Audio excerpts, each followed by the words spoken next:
Lectures के अंदर हम अभी लास्ट लेक्चर्स में आपको पता हो तो हमने एसिड के बारे में सब कुछ सीखा था, यानी कि एसिड की सारी प्रॉपर्टीज सीखी थी।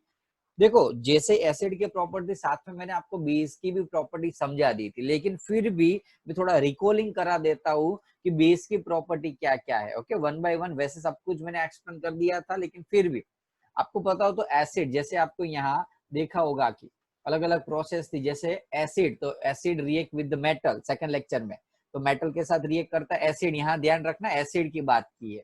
तो सिमिलरली यहाँ मैंने बेस के रिगार्डिंग भी बात की थी, तो यहाँ आपको पता हो तो देखो सिमिलरली सिचुएशन है, लेकिन यहाँ क्या आ गया, बेस आ गया। तो एसिड की रिएक्शंस की थी मेटल के साथ तो अलग सिचुएशंस थी, बेस की रिएक्शंस होगी तो भी फाइनली आंसर में बहुत ज्यादा चेंजेस नहीं होगा। बेस यानी कि NaOH, उसकी आप जिंक यानी कि मेटल, तो कोई भी बेस की मेटल के साथ रिएक्शन करोगे तो वन टाइप ऑफ ये सॉल्ट ही कहलाएगा। आप बोलोगे सर NaCl नहीं, सॉल्ट ऐसा जरूरी नहीं कि NaCl ही होता है, वो तो कॉमन सॉल्ट का नाम है NaCl। ये तो जनरल कुछ भी टाइप का सॉल्ट होता है, और हाइड्रोजन गैस अलग होता है। क्लियर है सभी स्टूडेंट्स को? और कौन सा गैस अलग होता है? Hydrogen gas. में थोड़ा फास्ट जाऊंगा क्योंकि ये सब कुछ आपको लास्ट लेक्चर में समझा दिया था।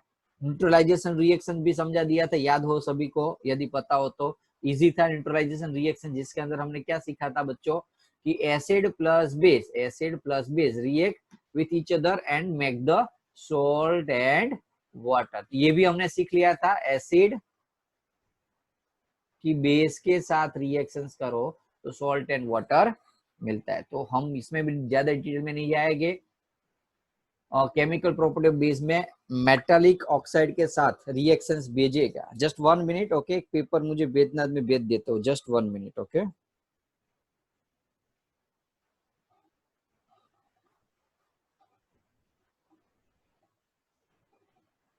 Okay, now chemical property of base, metal oxide के साथ नॉन मेटालिक ऑक्साइड, ध्यान रखना। अभी तक यहाँ हमने नॉन मेटालिक ऑक्साइड के साथ, नॉन मेटालिक यानी कि कार्बन डाइऑक्साइड, सल्फर डाइऑक्साइड, ये नॉन मेटालिक ऑक्साइड बोलते हैं। नॉन मेटल है कार्बन, सल्फर, ये नॉन मेटल है, और उसका ऑक्साइड जिसको हम नॉन मेटल ऑक्साइड बोलते हैं। फिर से रिपीट कर रहा हूँ, मेटल, नॉन मेटल, तो नॉन मेटल यानी कि कार्बन, और उसका ऑक्साइड यानी कि ऑक्साइड ऑक्सीजन, तो carbon dioxide and sulphur dioxide.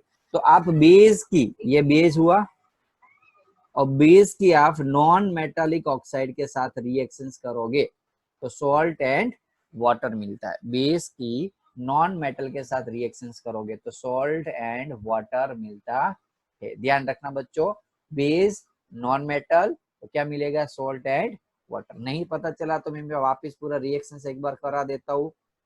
देखो कैसे रिएक्शन होगी, तो Na, अब यहाँ पूरा Na CO2 के साथ रिएक्शन करेगा तो क्या मिलेगा? Na2CO3, और यहाँ से ऑक्सीजन और हाइड्रोजन से H2O अलग पड़ेगा। थोड़ा कॉम्प्लिकेटेड रिएक्शन है, ट्राई करो याद रखने का।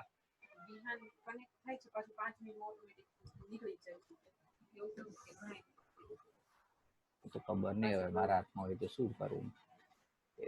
છે જ નહીં, બતાવતો નથી, નીકળી ગયો પાછો તો કનેક્ટ થાવ છું। क्लियर?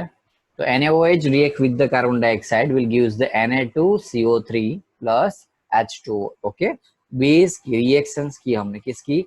बेस की। तो बेस की कार्बन डाइऑक्साइड से तो क्या मिला? सॉल्ट एंड वाटर मिलता है। ओके, ये सारे रिएक्शंस आपने ऑलरेडी करा दिए, इसलिए मैं ज्यादा डिटेल में नहीं जाऊंगा। ओके, आर्हेनियस थियरी, आर्हेनियस नाम के साइंटिस्ट ने, याद हो तो मैंने ये भी समझाया था कि आर्हेनियस नाम के साइंटिस्ट ने ऐसा बोला कि जिसके अंदर H+ हो उसको हम एसिड बोलते हैं, और जिसके अंदर OH- हो उसको हम बेस बोलते हैं। समझ लो बच्चों, एसिड तो H+ और बेस तो OH-। ये समझा, लेकिन ये 90% केस में सही था। क्यों? क्योंकि मैं यदि एमोनिया की बात कर रहा हूँ, एमोनिया यानी कि NH3, तो NH3 के अंदर यहाँ OH- नहीं है, फिर भी ये बेस है। समझ लो बच्चों, NH3 में OH- नहीं है, फिर भी ये क्या है?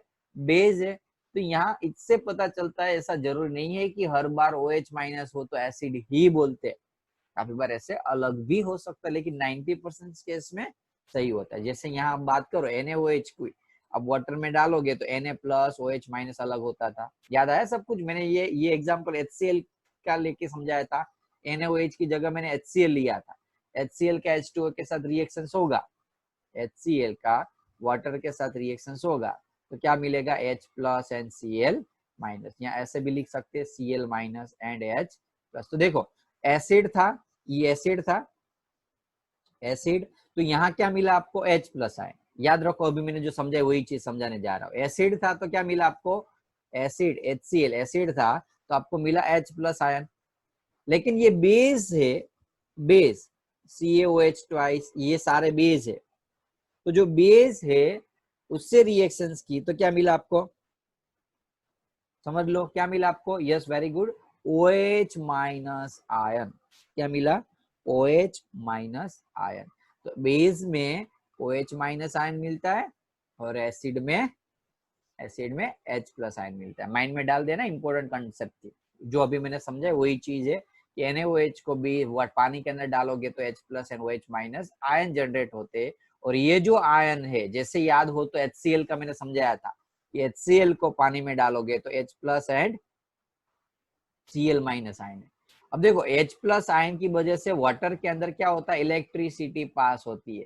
तो सिमिलरली मैंने वही समझाया था लास्ट लेक्चर में, NaOH में भी similarly Na+ and OH- ion generate करेगा। और ये OH- आयन जो है वो बे एसिड की जगह, एसिड की सेम सिमिलरली एसिड के जैसे ही बेस भी कंडक्ट द इलेक्ट्रिसिटी, यानी कि एसिड एंड बेस बोथ, दोनों acid and base both conduct the electricity.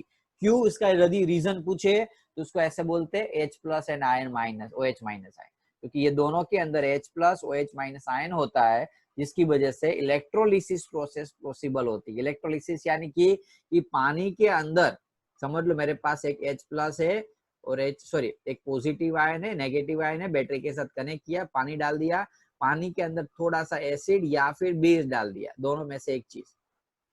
अब मैं यदि पानी पास करूंगा, करंट पास करूंगा, तो कॉमन लॉजिक यहाँ तो पानी था, अब यहाँ से करंट आया, इलेक्ट्रॉन आया, अब यहाँ इकट्ठा हुए, यहाँ से यहाँ के कूद के तो चले नहीं जाएंगे। यदि कूद के हवा में चले जाते होते तो आपको कोई तार होगा, कोई वायर होगा, तो दूर होगा तो भी आपको करंट लग सकता, कूद के आपके पास भी आ सकते हैं ना इलेक्ट्रॉन।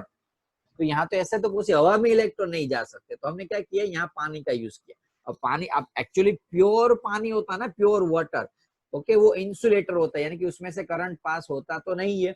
अब ये मैंने यदि समझ लो पानी डाला तो वो तो इंसुलेटर हुआ, तो करंट तो पास होगा नहीं पानी में से। तो हम क्या करेंगे, पानी के साथ HCl या फिर NaOH- आयन डाल देते, यानी कि एसिड या बेस डाल देते, जिससे क्या होगा, इसके अंदर H+ आयन जनरेट होगा और साथ में इलेक्ट्रॉन जनरेट होंगे। वो आयन क्या करेगा, इलेक्ट्रॉन को यहाँ से यहाँ पहुंचाने में यूज करेगा, हेल्प करेगा, जिससे ये जो सर्किट है वो क्लोज सर्किट बन जाती है। समझ में आ रहा है सभी को, थंब दिखा दो यदि समझ में आ रहा है तो। कोई भी सर्किट होती है, आप सीख चुके हो कि क्लोज सर्किट होनी जरूरी है। यहाँ से वायर समझ लो खुला है तो करंट पास यहाँ से यहाँ आएगा नहीं, इसको जाने के लिए क्या चाहिए, रास्ता चाहिए। रास्ता यहाँ किसने दिया, एसिड ने या फिर बेस। थंब दिखा दो यदि समझ में आ गया हो तो। ओके, तो कॉमन लॉजिक माइंड में याद रखो, इलेक्ट्रोलिसिस प्रोसेस यानी कि एक बीकर के अंदर पानी डाल के एनोड एंड कैथोड दो को ऐसे बैटरी के साथ कनेक्ट करोगे, स्विच चालू करोगे, इस पानी के अंदर एसिड डाल दोगे तो ये प्रोसेस होगी, उसको हम इलेक्ट्रोलिसिस प्रोसेस बोलते हैं। ये भी मैंने एसिड की रिगार्डिंग बात की थी, क्लासिफिकेशन ऑफ एसिड। एक तो स्ट्रॉन्ग एसिड होता है और वीक एसिड होता है। स्ट्रॉन्ग एसिड यानी कि ऐसा एसिड जिसके अंदर H+ आयन जनरेट हो, जिसके अंदर आयोनाइज हो जाए, पूरा का पूरा एसिड आयोनाइज हो जाए, उसको हम H+ बोलते हैं। तो सिमिलर यहाँ weak base, similarly strong base, strong base, इसका मीनिंग क्या, स्ट्रॉन्ग बेस का कि ऐसा बेस जो कंप्लीटली क्या हो जाए, OH- ion they, base which completely ionize to give the OH- ion. फिर से रिपीट कर रहा हूं, a base which completely ionize to give the OH, एक ऐसा बेस जो पूरा का पूरा आयोनाइज होके OH माइनस आयन हमें प्रोवाइड करे उसको हम बोलेंगे स्ट्रॉन्ग। अब आयोनाइज का मीनिंग क्या, ये दोनों अलग अलग हो जाना। NaOH अभी जो कंबाइंड फॉर्म में है, पूरा का पूरा सिंगल मोलिकुलर है, उसका दो पॉजिटिव एंड नेगेटिव आयन, दो आयन में कन्वर्ट होना, अलग अलग होना, इस प्रोसेस को बोलते हैं आयोनाइजेशन। और यदि कोई बेस है और ऐसे पूरा का पूरा कोई भी एक मोलिकुलर भी बचना नहीं चाहिए, ध्यान रखो बच्चों, छोटा भी मोलिकुलर नहीं बचना चाहिए। तो यदि पूरा का पूरा ऐसे अलग अलग हो जाएगा तो उसको हम स्ट्रॉन्ग बेस बोलेंगे। लेकिन हर एक बेस स्ट्रॉन्ग नहीं होते, काफी सारे बेस वीक होते। और वीक बेस में क्या होता है कि पूरा का पूरा नहीं, समझ लो आपने 100 लीटर लिया था, अब 100 लीटर में खाली 10 लीटर ही ऐसा अलग हुआ, बाकी का 90 लीटर तो एज यूजुअल जो NaOH था वैसे बचा, और 10 लीटर में ही Na plus and OH minus अलग हुए। तो इस टाइप के केस जो होते हैं, उस टाइप के बेस को हम बोलेंगे वीक बेस। उसको हम क्या बोलेंगे, weak base. Strong acid and weak base में क्लियर है सभी को? हम दिखा दो यदि क्लियर हो तो। किसी को मैं पूछ रहा हूँ, आंसर देना है मुझे। ओके, हर्ष मिश्रा आंसर देगा, जिसको मैं पूछू वही आंसर देगा। मैं इसको यहां से अनम्यूट कर रहा हूँ, बोलो हर्ष। यस स्ट्रॉन्ग बेस यानी कि, स्क्रीन के ऊपर मत देखना, वो तो गई। हाँ सर। स्ट्रॉन्ग बेस यानी कि सर यानी वो बहुत एसिड क्या?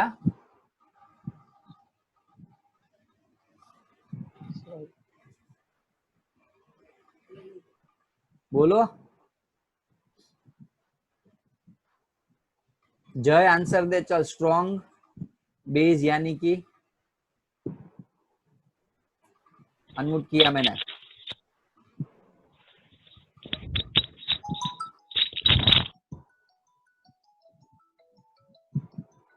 बोलो, स्ट्रॉन्ग बेस यानी कि,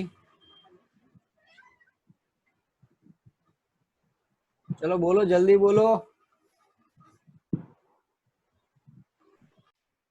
ध्यान से सुनो, मैं वापस में समझा रहा हूं कि base and alkali, base and alkali का मीनिंग क्या है कि एक ऐसा बेस जो पानी के अंदर मिक्स होने के बाद OH माइनस आयन देता है। एक ऐसा बेस जो पानी के अंदर क्या देता है आपको, OH माइनस आयन देता है, उसको हम क्या बोलते हैं, अल्कली बोलते हैं। लाइक एग्जांपल फॉर NaOH, तो NaOH OH माइनस देता है इसलिए अल्कली बोलते हैं। लेकिन एमोनिया जो है वो भी बेस ही, ये दोनों बेस है, बेस तो दोनों है, लेकिन लेकिन NH3 जो है वो, NH3 जो है वो देता नहीं है, वो OH माइनस देता नहीं है, इसलिए उसको हम अल्कली बोलते नहीं है। समझ में आ गया? इसका मीनिंग हर एक अल्कली है वो बेस तो है ही, जैसे OH माइनस, कोई भी OH माइनस दे रहा है ना वो बेस ही होता है, क्योंकि बेस के अंदर OH माइनस मिलता है। लेकिन ऐसा जरूरी नहीं कि हर एक बेस जो है वो OH माइनस दे, तो उसको यानी कि हर एक बेस को हम अल्कली नहीं बोल सकते, NH3 को अल्कली नहीं बोल सकते, यानी कि हर एक बेस को हम अल्कली नहीं बोल सकते, लेकिन हर एक जो बेस होता है, सॉरी हर एक अल्कली होता है उसको हम बेस बोल सकते। क्लियर है? थंब दिखा दो यदि क्लियर हो तो। ओके, तो अब हम नेक्स्ट टॉपिक के ऊपर आते हैं। पीएच स्केल इंटरेस्टिंग टॉपिक है। अभी देखो आज का जो अभी तक समझा है उसमें टेक्स्ट बुक में नहीं कोई अलग से मटेरियल दिया हुआ है। टेक्स्ट बुक में अब आपने देखा होगा तो जो लास्ट टॉपिक मैंने लेक्चर 2 नंबर 2 के अंदर समझाया था उसके बाद डायरेक्टली ये पीएच आता है, लेकिन मैंने फिर भी इसलिए आपको बता रहा हूँ क्योंकि इंपॉर्टेंट था बेस की प्रॉपर्टी। तो ये सारी बेस की प्रॉपर्टी अभी जो मैंने सिखाई जो टेक्स्ट बुक में अलग से नहीं दी है, मिक्स में दी है, जो आपको एग्जाम में पूछ सकते हैं। तो ऐसे याद रखो, बेसिस की प्रॉपर्टी आपको लिखना होगा एग्जाम में कभी भी पूछे तो।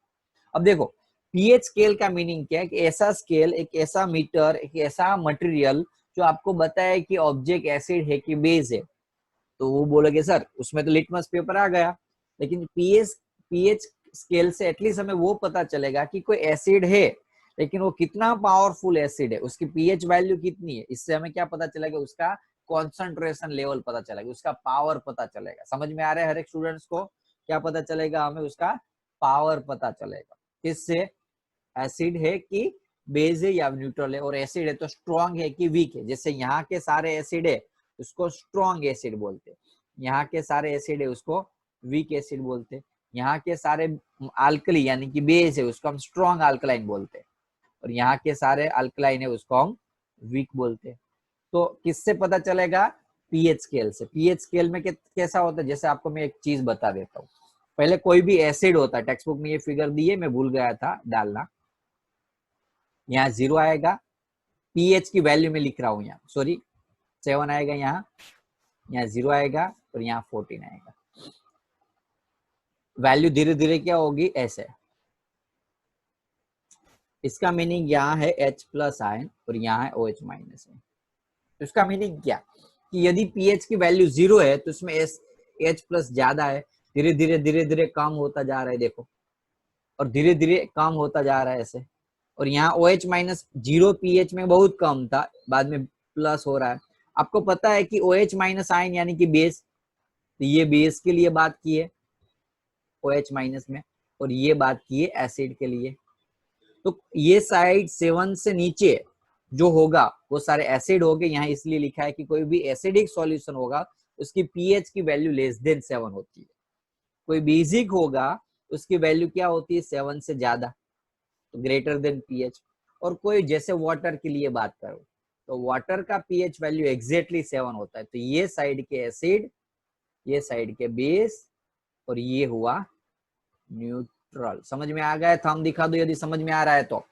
0 से 7 तक सारे एसिड, 7 से 14 तक बेस, और बीच में है न्यूट्रल। मैं आपको क्वेश्चन पूछता हूँ, मैं आपको क्वेश्चन पूछता हूँ, चलो आंसर दो मुझे। कोई कॉफी है, कॉफी जिसकी पीएच वैल्यू 4.5 टू 5.5 है, वो एसिड होगा कि बेस होगा? जस्ट पड़साड़ा, एसिड होगा कि बेस होगा? एसिड होगा। एसिड तन्मय व्यास, सर एसिड होगा sir. Shreya,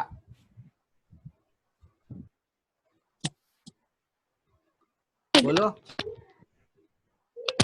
acid. Okay, common logic acid होगा क्योंकि वैल्यू 7 से कम है। समझ लो कि प्योर वाटर है, प्योर, जिसकी पीएच वैल्यू 7 है, तो एसिड होगा कि न्यूट्रल होगा? मैं जिसको आंसर पूछू वही अनम्यूट करूंगा, वो आंसर बोलेगा। शुभ वाघेला, शुभ वाघेला। सर बेस होगा। Vihan, Vihan. Neutral, neutral. Ayushi, Ayushi. Acid. Acid. 7 देखो मैंने अभी यहाँ क्या समझाया कि यदि 0 से 7 तक यानी कि एग्जैक्ट 7 होगा तो न्यूट्रल है, 7 से कम है तो एसिड है, और 7 से ज्यादा है तो बेस है। एग्जैक्ट 7 है तो वो न्यूट्रल है, नहीं एसिड नहीं बेस। रिपीट करूंगा, सी वाटर चलो एसिड है कि बेस है? जिसको मैं पूछू आंसर देगा प्रीतेश। प्रीतेश। बेस। सार्थक, केविन। बेस। सिंपल चीज है, बेस है। क्यों? पीएच की वैल्यू 7 से ज्यादा, तो 7 से 14, 7 से ज्यादा होगी तो क्या होगा, बेस होगा। तो आप यहाँ अलग अलग ऑब्जेक्ट दिया हुआ है, स्क्रीनशॉट ले सकते हो, जिससे आपको पता चलेगा कि आप एसिड खा रहे हैं कि बेस खा रहे हैं। देखो ये सारी चीज आपको थोड़ी प्रॉब्लमेटिक क्रिएट होगी। देखो है ये सारी एसिडिक है, तो ये सारी सॉरी ये सारी बेस है इस साइड की, और ये सारी एसिड है। इसलिए हमें नहीं विनेगर खाना चाहिए, नहीं बियर पीना चाहिए, ओके? नहीं एसिड रेन में एसिड का पानी पीना चाहिए, ना कॉफी पीनी चाहिए, क्योंकि इस साइड के ऑब्जेक्ट बॉडी के अंदर पीएच वैल्यू बढ़ा देते हैं तो हमें बॉडी के अंदर एसिडिटी हो सकती है। क्लियर? लेकिन इसका मीनिंग ये भी नहीं है क्योंकि हमें ये खाना चाहिए, ओके? क्योंकि वो भी हमारे लिए क्या होगा, हार्मफुल ही होगा। यस सार्थक, सार्थक डाउट है कोई?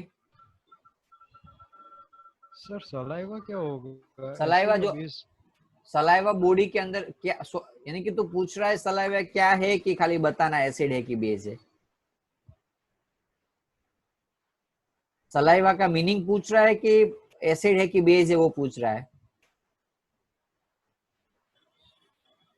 सार्थक एक मिनट हो, बोल बोल अब बोल।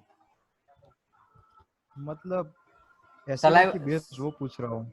हाँ ओके, सलाइवा क्या है तो पता है ना वो तो यस। ओके देखो सलाइवा जो है ना बॉडी के अंदर जनरली जब हम खाते हैं ना तब हमारे बॉडी के अंदर गैस्ट्रिक जूस क्रिएट होता है।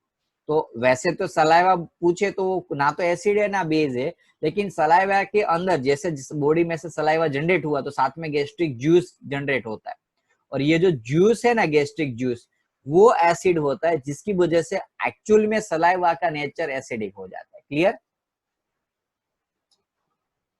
समझ में आ रहा है? समझ में आ रहा है? यहाँ लिखा है देखो सलाइवा 6.5 to 7.5।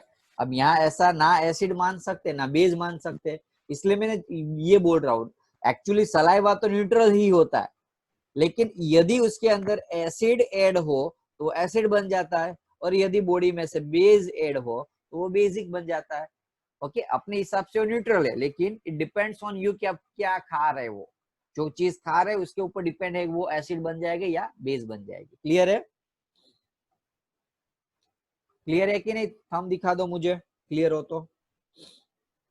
ओके नाउ अब देखो कि इस साइड के सारे वेरी एसिड लिखा हुआ और यहाँ वेरी अल्कलाइन, यहाँ अल्कलाइन का मीनिंग बेस और बीच में सारे न्यूट्रल है, और यहाँ स्लाइटली एसिड स्लाइटली अल्कलाइन है। ओके इसमें कुछ ज्यादा देने की बात नहीं।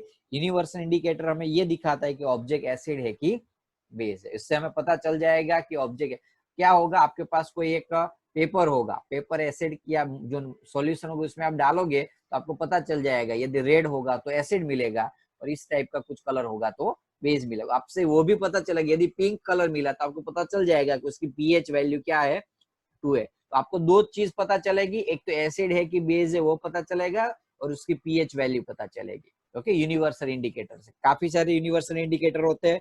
ओके मैंने आपको लेक्चर ये चीज आपको ऑलरेडी फर्स्ट लेक्चर्स के अंदर ही डिटेल में समझा दी थी, इसलिए हम डिटेल में अब नहीं जाएंगे। देखो importance of pH in daily life हमारे ये आज का सबसे इंपॉर्टेंट एंड आईएमपी टॉपिक है हमारे लिए। पीएच का अपने बॉडी के लिए क्या इंपॉर्टेंट है? देखो हमारी जो बॉडी है ना, कोई भी एनिमल्स या प्लैनेट्स हो वो ये रेंज पे काम कर सकता है 7 to 7 यानी कि बेसिक नेचर की होती है।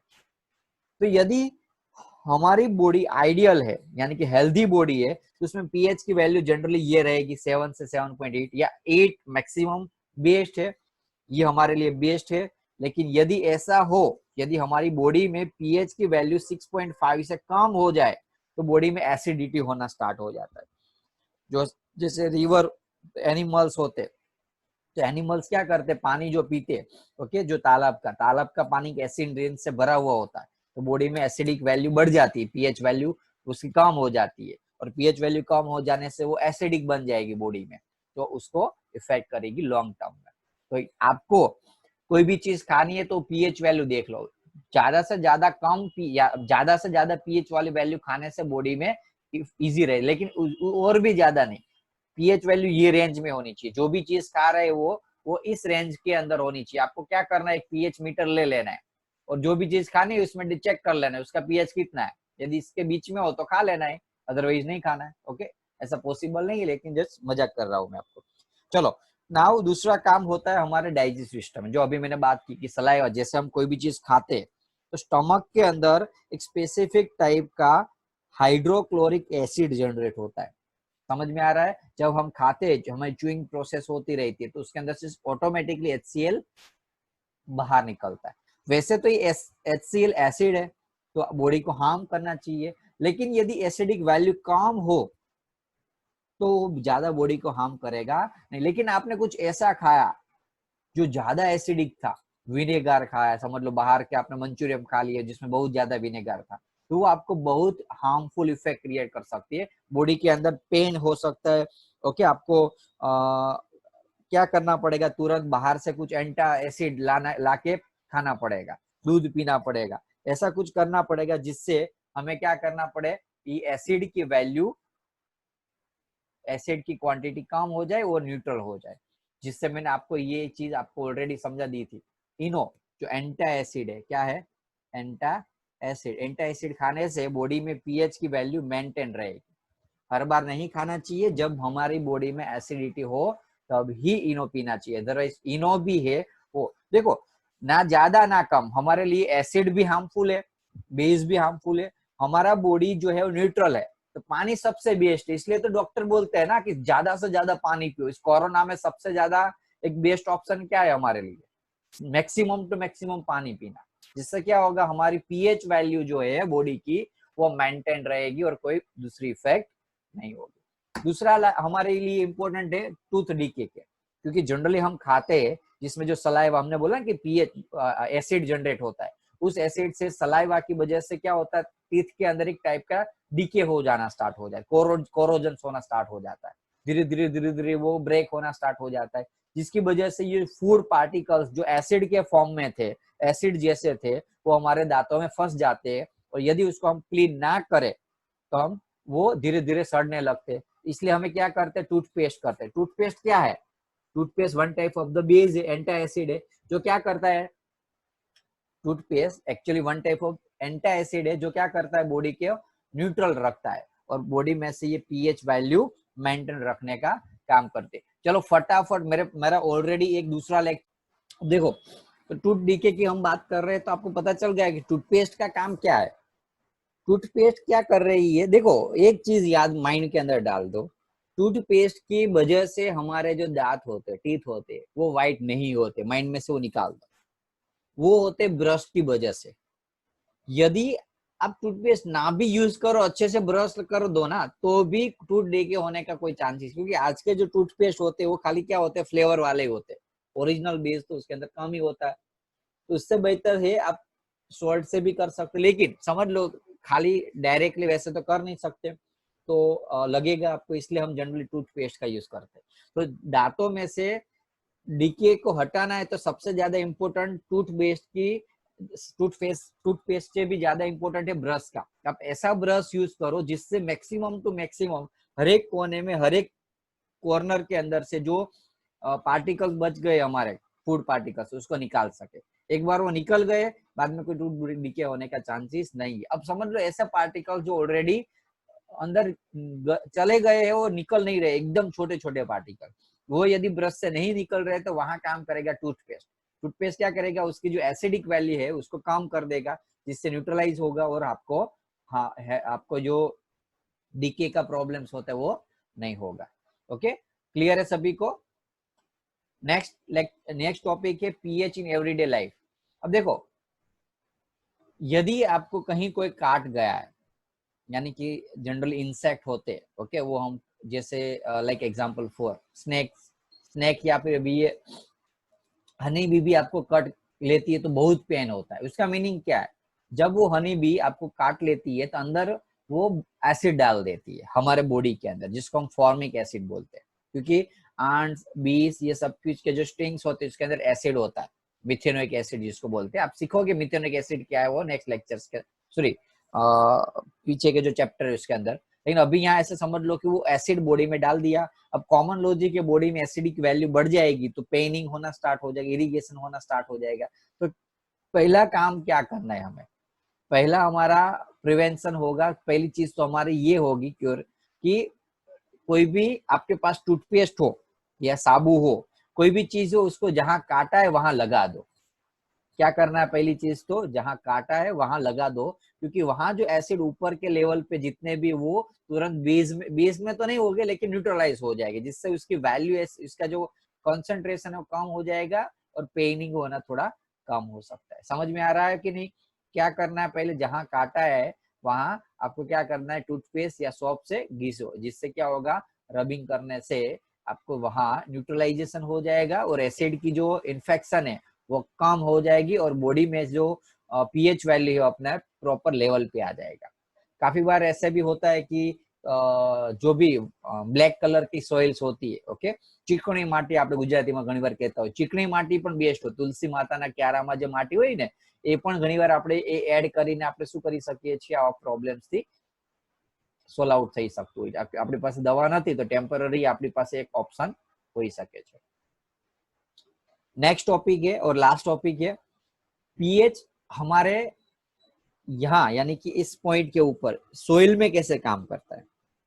तो देखो सोइल में मेन चीज कहाँ काम करेगी कि आपका जो सोइल है, आप समझ लो वहां लेमन उगाना चाहते हो लेकिन सोइल आपका बेसिक है तो कभी भी लेमन होगा ही नहीं. तो पहले आप यदि आपका सोइल की पीएच वैल्यू चेक कर लोगे तो आपको एटलीस्ट पता चल जाएगा कि यहाँ कौन से टाइप के क्रॉप या कौन से टाइप के वेजिटेबल्स हो सकते हैं, फ्रूट हो सकते हैं, और उसी हिसाब से आपको वहां यदि ग्रो करोगे तो ज्यादा से ज्यादा लाभ मिलेगा. अदरवाइज यदि कोई चीज उस लेवल की नहीं है, अब कॉमन लॉजिक है जो अब जैसे एग्जांपल फॉर टी जो होते हैं वो स्लोप वाले एरिया में, केरला जैसे एरिया में होते हैं. आप गुजरात में टी यदि ग्रो करोगे तो इतना अच्छे से नहीं होगी, ओके. और यहाँ जो है कॉटन अच्छा होता है तो वहां आप हिली एरिया में कॉटन उगाने बैठोगे तो वहां नहीं होगा. सो डिपेंड कर रहा है वो एरिया, उसकी जमीन जो सोइल है और सोइल के अंदर रहल पीएच वैल्यू है वो आपको बहुत काम आता है. आपका कौन सा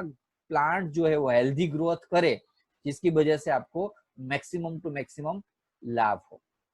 यहाँ लिखा है soil pH can reach as low as, okay, जितना से ज्यादा, जितना कम सोइल होगा उतना आपको ज्यादा से ज्यादा एसिडिक वैल्यू, एसिडिक प्लांट्स उगाने में ज्यादा इजी रहेगा. ओके, कॉमन लॉजिक है, ऐसा ध्यान रखो. इसलिए तो हम जनरली क्या करते हैं कि जहां फर्टाइल सोइल होती है वहां की वैल्यू ज्यादा होती है. जहां अब देख लेना कहीं आपके गांव में यदि फर्टाइल सोइल ज्यादा है तो आपके गांव में सोइल की वैल्यूएशन ज्यादा होगी कंपेयर टू अदर विलेज. जहां फर्टाइल नहीं है वहां नहीं होगी. क्यों? फर्टाइल का मीनिंग हुआ वहां के मिनरल अच्छे होते. तो आप ऐसे भी ध्यान रख सकते हो. एक टॉपिक यहाँ नहीं दिया है लेकिन एक ऐड कर रहा हूँ, self defence by animals and plants through the chemical welfare. Means what? काफी सारे ऐसे प्लांट्स है, ऐसे एनिमल्स है जो अपने सेल्फ डिफेंस के लिए एसिड का यूज करते हैं. ओके, पीएच का यूज कर सकते हैं. जैसे लाइक बी स्टिंग की बात करें तो वो भी वन टाइप ऑफ एग्जाम्पल है. ओके, ऐसे हमारे पास ऐसे हर्बल प्लांट्स भी होते हैं जो बेसिक होते हैं जिससे हमें ये पेनिंग कम हो सकता है.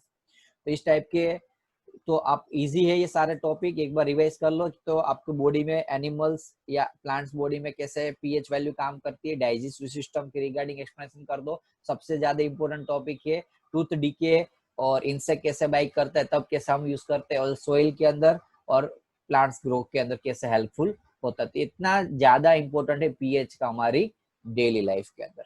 ओके, सो आज का लेक्चर हम यहाँ रखते हैं. नेक्स्ट लेक्चर्स के अंदर यदि कोई डाउट हो आप, यस मनन, आप यहाँ अभी बारिश नहीं आ रही है तो 6 बजे आना हो, 6 से 7 के बीच में ही आना है, किसी को अलग टाइम पे नहीं आना है. यस मनन, क्या डाउट है बेटा? हाँ सर, सांप का जहर होता है उसमें वो एसिड होता है. एसिड होगा ना बेटा, जहर. वैसे तो मैंने तो 100% श्योर नहीं, लेकिन आप 99% तो एसिड ही होता है, लेकिन फिर भी कंफर्म करने के लिए उसका पीएच वैल्यू कितना होता है. अब ये डिपेंड करे सांप कौन से टाइप का है. ओके, कोबरा का अलग पीएच होता है, अलग अलग इंसेक्ट के अलग अलग, वो कौन से एरिया में रह रहा है, कौन सी चीज खा रहा है, इसके ऊपर डिपेंडेड है, समझ लो. हमारे पूरी बॉडी, अब मैं आपको एक, आपने पूछा है तो इंटरेस्टिंग चीज बता देता हूँ. देखो ऐसा जरूर नहीं है कि सांप हमें काटे और हम ही मरते. It depends on his pH value, sorry it's pH value and hours pH value. यदि सांप की पीएच वैल्यू कम होगी और हमारी बॉडी में पीएच वैल्यू ज्यादा होगी, यदि सांप आपको काटेगा और सांप मर सकता है, आप नहीं मरोगे. ऐसे काफी सारे एग्जांपल्स है इस वर्ल्ड के अंदर. ओके, तो it depends on your blood, आपके ब्लड का पीएच वैल्यू कितना है. यदि आपका पीएच वैल्यू ज्यादा होगा तो आपको सांप से कुछ इन्फेक्शन नहीं होगा.